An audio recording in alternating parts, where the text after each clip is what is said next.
এই যে অতুল সুভাষ চলে গেলেন, এর আগে এরকম বহু অতুল সুভাষ কিন্তু চলে গেছেন।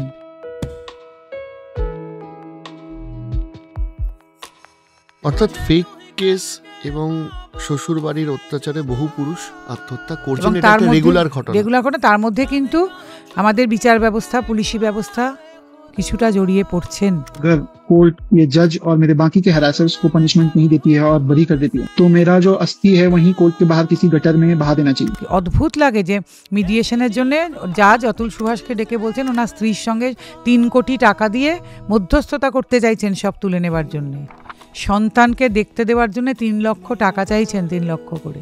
ভাবতে পারেন আপনারা এদেশের বিচার ব্যবস্থা কোন প্রহসনে গিয়ে পৌঁছেছে? নিজের বাবাকে তার সন্তানকে দেখতে দেওয়ার জন্য 3 লক্ষ টাকা চাওয়া হচ্ছে। আজকে আমরা কোথায় পৌঁছেছি? আজকে আমরা ওমেন এম্পাওয়ারমেন্টের নামে সব কিছুকে কোথায় এক্স্যাক্টলি পৌঁছে দিয়েছি আমরা ভাবতে পারছি। আমি শুধু জানতে চাই আমাদের দেশের সরকারের কাছে, পার্লামেন্টের কাছে, জুডিশিয়ারির কাছে আর কত পুরুষ বানের জলে ভেসে গেলে আপনাদের এদেশে নারী ক্ষমতায়নটা সম্পূর্ণ হবে। খুব জানার ইচ্ছে আমার এটা।